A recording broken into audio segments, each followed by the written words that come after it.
Assalamualaikum warahmatullahi wabarakatuh. Sahabat fillah yang dirahmati Allah Subhanahu wa Ta'ala, dimanapun Anda berada, salam berjumpa kembali dengan saya Asimun Mas'ud. Pagi hari ini masih dalam kalam Hikmah Ramadan 1445 Hijriah, memasuki puasa di hari yang ke-26.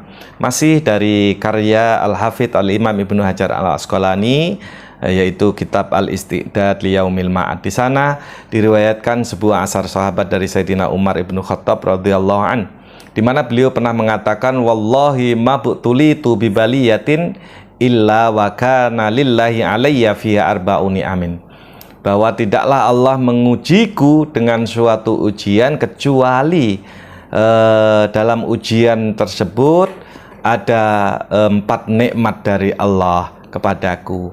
Kata Sayyidina Umar, awwaluha izlam takun fi dini.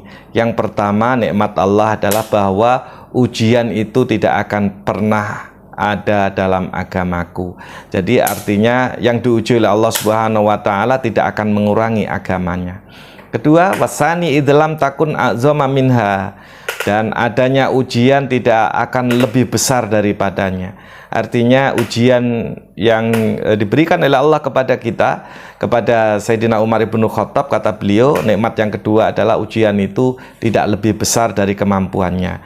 Dalam firman Allah, la yukallifullahu nafsan illa wus'aha, Allah tidak akan membebani seseorang sesuai dengan kemampuannya. Yang ketiga, wassalisu idlam takun mukhramar ridha, mukhramar ridho biha. Yang ketiga adalah adanya ujian tersebut tidak akan menghalangi keridhaan dari Allah Subhanahu wa Ta'ala. Justru dengan kita mampu melewati ujian dari Allah Subhanahu wa Ta'ala akan mendatangkan keridhaan dari Allah Subhanahu wa Ta'ala. Kata Sayyidina Umar, nikmat yang keempat adalah warrabi'u anni arjus sawaba 'alaiha, sungguhnya aku sangat mengharapkan pahala atas ujian yang menimpa. Sahabat fillah yang dirahmati oleh Allah Subhanahu wa Ta'ala, jadi janganlah pernah khawatir ketika kita banyak diuji oleh Allah Subhanahu wa Ta'ala dalam menjalani kehidupan ini, karena kata Sayyidina Umar, dan itu berlaku buat kita bersama, ketika Allah menguji kita, justru Allah itu memberikan 4 nikmat yang ada dalam diri kita. Yang pertama, ujian itu tidak akan mengurangi atau menghilangkan agama kita, justru akan memperkuat keimanan, ketakwaan kita kepada Allah Subhanahu wa Ta'ala. Begitu seharusnya. Jangan sampai kita diuji malah menjauh dari Allah Subhanahu wa Ta'ala. Naudzubillah. Yang kedua, idlam takun azama minha, bahwa ujian itu tidak akan lebih besar dari kemampuan kita. Artinya tadi la yukallifullahu nafsan illa wus'aha, Allah tidak akan membebani kepada seseorang kecuali sesuai kemampuannya. Masing-masing orang memiliki ujian yang berbeda, kemampuan yang berbeda.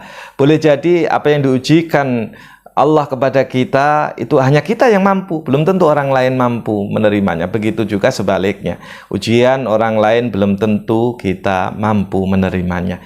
Maka semua itu adalah kehendak dari Allah Subhanahu wa Ta'ala. Yang ketiga, wasalisu idlam takun mukhramar ridho biha, bahwa keberadaan ujian bala itu tidak akan menghalangi ridho dari Allah Subhanahu wa Ta'ala. Justru dengan melewati ujian dan mampu menerima ujian hidup dari Allah Subhanahu wa Ta'ala akan mendatangkan keridhaan dari Allah Subhanahu wa Ta'ala. Dan yang terakhir yaitu anni arjus sawaba 'alaiha, kata Sayyidina Umar, sungguhnya aku berharap pahala dari Allah Subhanahu wa Ta'ala 'alaiha, atas ujian yang menimpaku.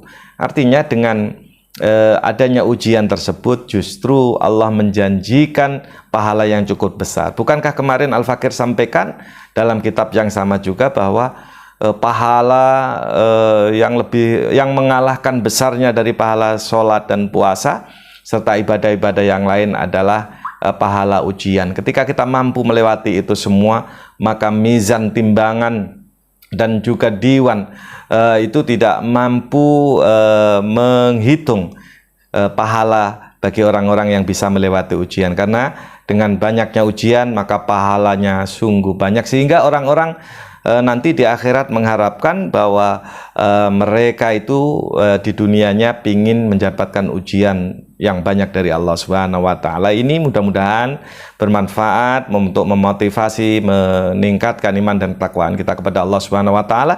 Kebenaran datangnya dari Allah, kesalahan dari saya pribadi mohon dimaafkan. Wallahul muwaffiq ila aqwamit thoriq. Wal afu minkum. Wassalamualaikum warahmatullahi wabarakatuh.